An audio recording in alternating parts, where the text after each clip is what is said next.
Hello my dear student, आप सभी को मोस्ट वेलकम है यूट्यूब चैनल अपना प्रगतिशील क्लासेस में। आज हम लोग देखेंगे 10th क्लास का 13 नंबर चैप्टर, जिसका नाम है पृष्ठीय क्षेत्रफल और आयतन। इसमें हम लोग घन, घनाभ, शंकु, बेलन, इस सब चीज़ का हम लोग अध्ययन करेंगे। तो सबसे पहले हम इसमें जो जो चीज़ पढ़ना है उसको हम लोग पहले फिगर के नाम से परिचित हो जाते हैं। तो आइए सब फिगर को हम जान लेते हैं, कौन सा फिगर क्या कहलाता है। इसमें देखिए, ये इस प्रकार का जो चित्र है इसको हम बोलेंगे घन, क्योंकि घन का लंबाई, चौड़ाई, मोटाई सब सेम होता है। जैसे हम लोग लूडो का गोटी होता है ना, पासा, जिसे तरफ 1 का, 2 का, 3 का, 4 का, 5 का और 6 का लिखा रहता है। तो इस प्रकार का जो फिगर होता है वह घनाभकार होता है, जिसकी लंबाई, चौड़ाई, मोटाई, ऊंचाई सब सेम होता है। तो इस प्रकार के चित्र को हम लोग घन बोलेंगे। क्या बोलेंगे? घन।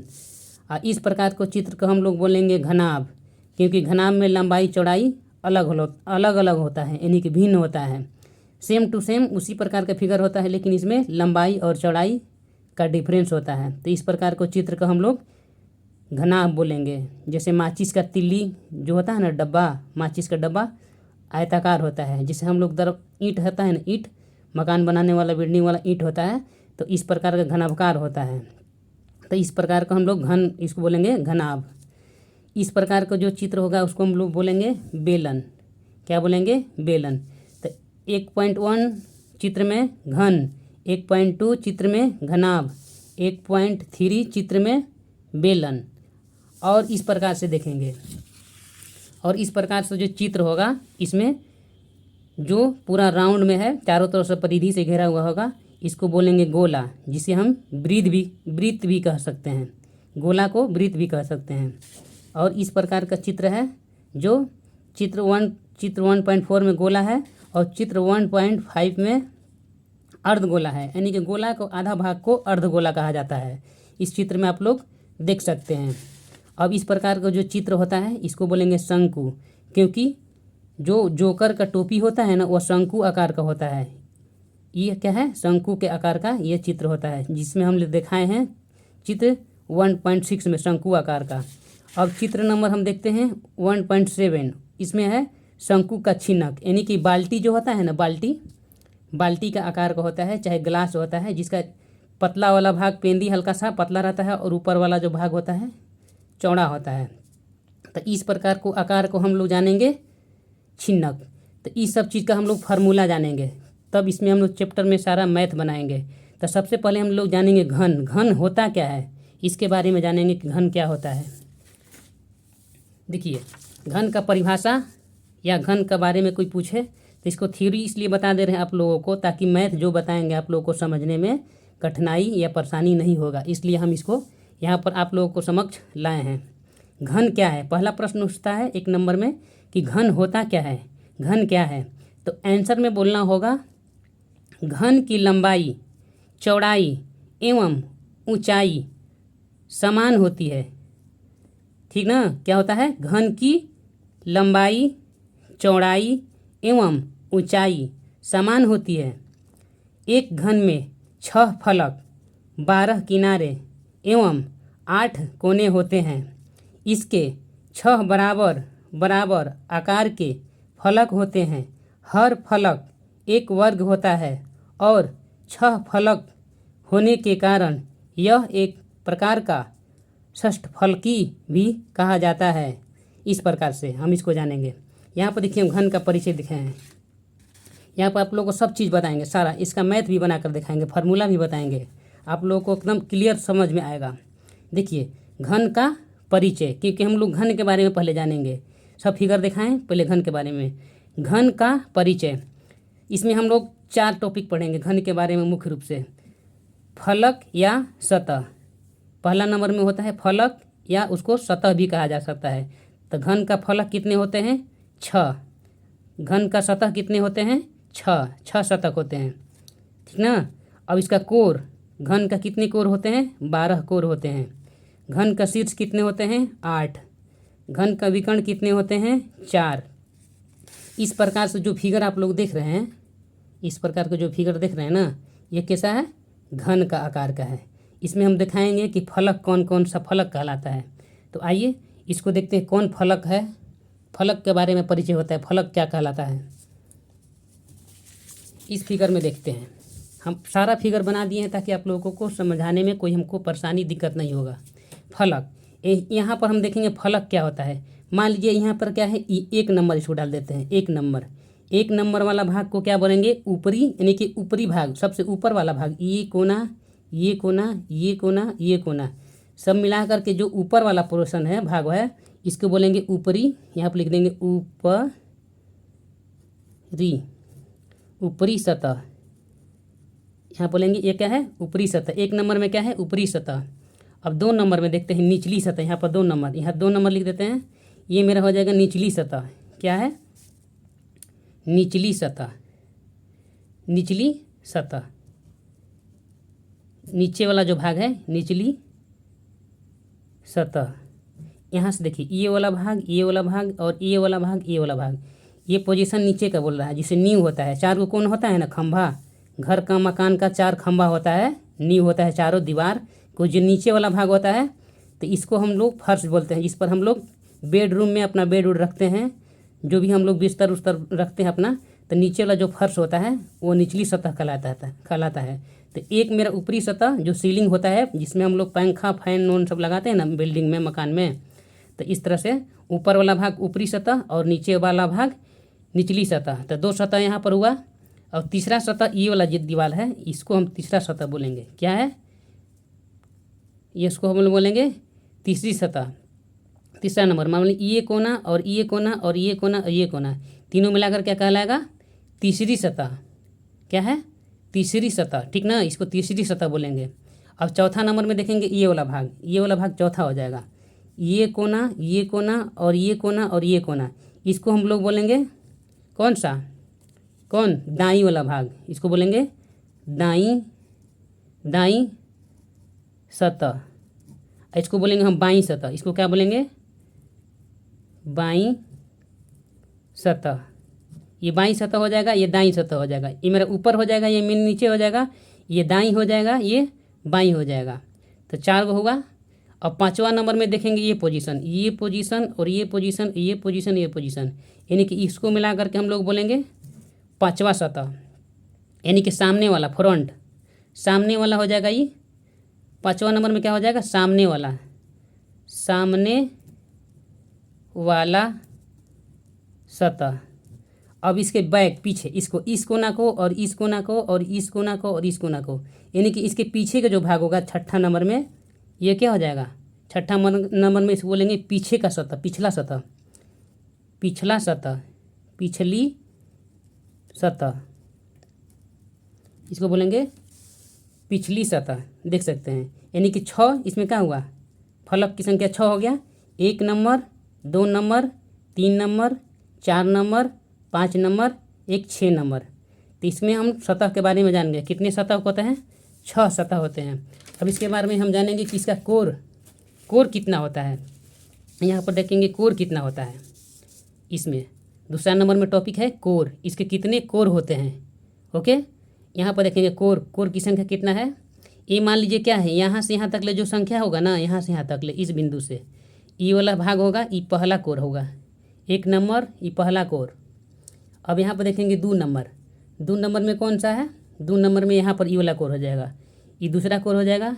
इसको हम 3 नंबर में तीसरा कोर हो जाएगा। यहाँ से यहाँ तक भाग तीसरा कोर, यहाँ से यहाँ तक पहला भाग, यहाँ से यहाँ तक ले दूसरा कोर, यहाँ से यहाँ तक ले तीसरा कोर। अब यहाँ से लेकर के यहाँ तक चौथा कोर, यहाँ से लेकर यहाँ तक चौथा कोर। अब यहाँ से लेकर के यहाँ तक 5वां कोर। अब यहाँ से लेकर के यहाँ तक 6ठा कोर। अब यहाँ से लेकर के यहाँ तक 7वां कोर। यहाँ से लेकर के यहाँ तक 8वां कोर। अब यहाँ पर देखेंगे, यहाँ से लेकर के यहाँ तक 9वां कोर। अब यहाँ से लेकर के यहाँ तक 10वां कोर। अब यहाँ से लेकर के यहाँ तक 11वां कोर। अब यहाँ से यहाँ तक 12 कोर। तो कुल मिलाकर के कितना कोर हुआ, कोर की संख्या कितना है, 12। कितना है, 12 इसमें कोरों की संख्या है। यहाँ तक ले आप लोग समझ लिए कितना कोर है। 1 नंबर 1 कोर, यहाँ से यहाँ तक 2 कोर, यहाँ से यहाँ तक 3 कोर, यहाँ से यहाँ तक 4 कोर, और यहाँ से यहाँ तक 5वां कोर, और यहाँ से यहाँ तक ले 6ठा कोर, और यहाँ से यहाँ तक 7वां कोर, यहाँ से यहाँ तक 8वां कोर, और यहाँ से यहाँ तक 9वां कोर, और यहाँ से यहाँ तक 10वां कोर, यहाँ से यहाँ तक 11वां कोर, यहाँ से यहाँ तक 12 कोर। यानी कि कुल अगर कहें तो कितना इसमें कोर की संख्या है, तो 12। घन में कुल कोरों की संख्या 12। यहाँ तक ले आप लोग क्लियर। अब हम यहाँ पर देख लेंगे, अब इसके बारे में हम देखेंगे इसके कितने शीर्ष होते हैं। इस फिगर में हम लोग शीर्ष देखेंगे। शीर्ष होता क्या है, शीर्ष देखिए यहाँ पर शीर्ष क्या है, शीर्षों की संख्या 8 है। अगर पूछेंगे कि एक घन में शीर्षों की संख्या कितना है, तो शीर्षों की संख्या हमको बताना है 8। कैसे, क्वेश्चन पहले पूछता है घन का शीर्ष किसे कहते हैं। तो यहाँ पर देखिए आंसर में हमको बोलना होगा, उत्तर में जहाँ 3 कोर आकर मिलते हैं उसे शीर्ष कहते हैं। जैसे में एग्जाम्पल में हम देखते हैं, यहाँ पर कोर है, तो यहाँ से एक कोर यहाँ जा रहा है, और यहाँ से एक कोर यहाँ जा रहा है, और यहाँ से एक कोर यहाँ आ रहा है, तो यहाँ पर मिल रहा है ना। तो यहाँ पर मिल रहा है तो मेरा कौन सा कोर हो जाएगा, प्रथम कोर हो जाएगा। अब यहाँ से यहाँ, यहाँ से यहाँ, यहाँ से यहाँ, यहाँ पर जा कर के 3 कोर मिल रहा है ना, तो ये मेरा दूसरा कोर हो जाएगा। इसी प्रकार से यहाँ से यहाँ, यहाँ से यहाँ, और यहाँ से यहाँ 3 कोर हो जाएगा, यानी कि तीनों कोर मिल रहा है तो तीसरा कोर हो जाएगा। इसी प्रकार से यह मेरा चौथा कोर हो जाएगा। इसी प्रकार से ये तीनों मिल रहा है तो ये मेरा 5वां कोर हो जाएगा। इसी प्रकार से यह मेरा यहाँ तीनों कोर मिल रहा है तो 6ठा कोर हो जाएगा, और यहाँ पर मेरा 7वां कोर हो जाएगा। यहाँ पर मेरा 7वां कोर, यहाँ पर मेरा 8वां कोर। तो यहाँ पर आप देख सकते हैं, यहाँ पर देख सकते हैं आप लोग कोरों की संख्या कितना है, 8। अब हम यहाँ पर देखेंगे विकर्ण। विकर्ण क्या होता है, विकर्ण की संख्या कितना है, 4। विकर्णों की संख्या कितना है, 4। देखिए विकर्ण होता क्या है, घन के कितने विकर्ण होते हैं। अगर कोई पूछे कि घन के कुल कितने विकर्ण होते हैं, तो बोलना होगा 4 विकर्ण होते हैं। घन के कितने विकर्ण होते हैं, तो आंसर में बोलना होगा घन के 4 विकर्ण होते हैं। अब यहाँ पर दिखाएंगे आप लोगों को कि विकर्ण होता क्या है, कैसे विकर्ण होता है। मान लीजिए हम इसका नाम हम रख देंगे ए, इसका नाम हम रख देंगे बी, और इसका नाम हम रख देंगे सी, और इसका नाम हम रख देंगे डी। अब यहाँ ए से जो यहाँ पर दूरी होगा, इसको हम ए डैश दे देंगे। तो यहाँ से यहाँ तक जो दूरी होगा ना, ये मेरा पहला विकर्ण हो जाएगा। यहाँ से यहाँ तक डैश डैश करके मिला देते हैं, ये मेरा पहला विकर्ण। और दूसरा विकर्ण बी से लेकर के यहाँ पर मिलाएंगे तो बी डैश, तो ये मेरा दूसरा विकर्ण हो जाएगा। यहाँ से यहाँ तक मिलाएंगे हम, डैश डैश करके मिला रहे हैं, ये मेरा दूसरा विकर्ण। अब यहाँ से यहाँ तक ले, यहाँ से यहाँ तक मिलाएंगे तो ये सी डैश हो जाएगा, यानी कि यहाँ पर हमको क्या तीसरा विकर्ण हो जाएगा। यहाँ से यहाँ तक की जो दूरी होगा वो हमारा तीसरा विकर्ण। और चौथा विकर्ण यानी कि यहाँ पर डी है, यहाँ पर मेरा क्या है, डी डैश, यहाँ पर डी है, यहाँ पर डी है, तो यहाँ से लेकर के और यहाँ से लेकर के जो मिलाएंगे जो दूरी, वो मेरा हो जाएगा चौथा विकर्ण। क्या हो जाएगा, चौथा विकर्ण। तो यहाँ पर विकर्णों की संख्या आपको भी मालूम चलेगा कि विकर्ण क्या होता है। यहाँ पर मेरा ये क्या कहलाएगा, विकर्ण कहलाएगा। अब इसका हम फार्मूला देखते हैं, अब इसका फार्मूला देखते हैं। अब यहाँ पर फार्मूला देखते हैं, घन का सूत्र, घन का आयतन बराबर होता है ए गुणा ए, यानी कि इसको बोलेंगे तो घन का आयतन बराबर होता है ए क्यू। यानी कि घन जो होता है ना, उसको 3 बार गुणा करना होगा, भुजा को क्या करना होगा, 3 बार। ये भुजा है, ए भुजा ए भुजा ए भुजा, यानी कि भुजा को 3 बार, यानी कि क्यू के रूप में लिखेंगे यहाँ पर। तो कुल मिलाकर कहेंगे तो घन का आयतन बराबर पूछेगा कोई, सूत्र क्या होता है, घन का आयतन का सूत्र होता है ए क्यू। अब यहाँ पर देखेंगे दूसरा नंबर में देखना होगा घन के संपूर्ण पृष्ठीय क्षेत्रफल। तो इसका संपूर्ण पृष्ठीय क्षेत्रफल होता है 6a एक स्क्वायर भुजा सेंटीमीटर, यानी कि घन का पृष्ठीय क्षेत्रफल होता है 6a एक स्क्वायर, है ना, 6a एक स्क्वायर। और तीसरा नंबर बात कहें तो घन का विकर्ण का फार्मूला होता है a अंडर रूट 3 सेंटीमीटर, यानी कि घन का विकर्ण बराबर होता है a रूट 3। अब घन का परिमाप होता है 4 गुणा ए यानी कि घन का परिमाप होता है 4ax²। यहाँ तक ले आप लोगों को क्लियर। अब हम एक मैथ देते हैं आप लोगों को, एक मैथ इसमें हम लोग देखेंगे। एक मैथ है, इसको हम लोग बना करके देखेंगे। मान लीजिए यहाँ पर एक क्वेश्चन हम दिए हैं, यहाँ पर इसको सॉल्व करके दिखाएंगे। सारा फार्मूला सारा चीज़ पर इस पर हम देखेंगे क्या कैसे कैसे ये होता है। क्वेश्चन मान लीजिए हम एक लिए हैं। पहला नंबर क्वेश्चन में क्या करा है, 6 सेंटीमीटर भुजा वाले घन का विकर्ण पृष्ठीय क्षेत्रफल एवं आयतन ज्ञात कीजिए। इसमें देखिए 3 चीज़ कह रहा है। 6 सेमी यानी सेंटीमीटर भुजा वाले घन का विकर्ण, इसमें कह रहा है विकर्ण पृष्ठीय क्षेत्रफल, क्या कर रहा है पृष्ठीय क्षेत्रफल और आयतन, यानी कि 3 चीज़। पहला नंबर में विकर्ण दिख रहा है, दूसरा नंबर में पृष्ठीय क्षेत्रफल और तीसरा नंबर में आयतन। हमको 3 चीज़ निकालना है। तो हमको यहाँ पर लिखना होगा क्या, हमको यहाँ पर दिया हुआ है। तो अब यहाँ पर हल में हम जब बनाएंगे यहाँ पर लिखेंगे, यहाँ पर लिखेंगे दिया है, दिया है क्या दिया है, भुजा हमको दिया हुआ है। तो यहाँ पर लिखेंगे भुजा बराबर 6 सेंटीमीटर। पहला नंबर में क्या निकालना है, विकर्ण। तो विकर्ण का फार्मूला लिखेंगे, विकर्ण बराबर होता है a√3।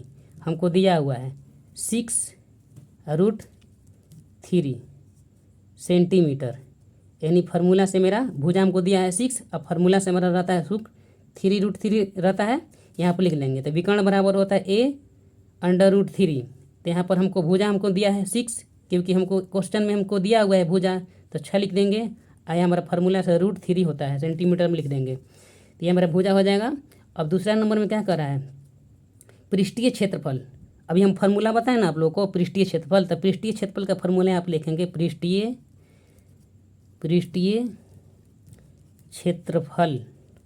क्षेत्रफल बराबर होता है 6ax², यानी कि 6ax² ना, यानी कि 6 का भुजा x²। तो यहाँ पर लिखेंगे सूत्र से 6 है, यहाँ पर भुजा है, भुजा हमको a है ना, 6 है। तो 6 को यहाँ पर क्या करेंगे x² कर देंगे, यानी कि 6 के साथ कितना करेंगे 6 गुणे 6। यहाँ पर देखिए स्पष्ट 6 गुणे 6। अब यहाँ पर 6 से गुणा करेंगे तो 6 के कितना होता है 36। अब 36 को 6 से गुणा करेंगे तो आएगा 216 सेंटीमीटर x² मेरा आंसर हो जाएगा। वर्ग इसका क्या निकल गया, पृष्ठीय क्षेत्रफल हमको निकल गया। पृष्ठीय क्षेत्रफल कितना आया 216 सेंटीमीटर x²। अब इसके देखेंगे तीसरा नंबर में क्या करा है, घन। देखिए तीसरा नंबर में क्या करा है, आयतन ज्ञात कीजिए। तो घन का आयतन का फार्मूला क्या होता है, तीसरा नंबर में यहाँ पर लिख देंगे घन का आयतन बराबर AQ। इसका फार्मूला होता है AQ। तो हमको A दिया हुआ है, तो यहाँ पर A दिया है तो इसका Q कर देंगे, 6 Q कर देंगे, यानी कि 3 बार गुणा कर देंगे 6 को, 6 गुणे 6 गुणे 6, यानी कि 3 बार 6 से गुणा कर देंगे। तो 6 के 36 और 36 को 6 से गुणा करेंगे तो 216 सेंटीमीटर x²। यहाँ पर मेरा आंसर हो जाएगा। नेक्स्ट वीडियो में आप लोगों को इसका आगे का क्वेश्चन बताएंगे। तब तक के लिए आप लोगों को यहाँ तक ले फार्मूला याद करना होगा। नेक्स्ट वीडियो हम आप लोगों को इसके आगे क्वेश्चन लेकर के आएंगे। तब तक के लिए जय हिंद, जय भारत, वंदे मातरम।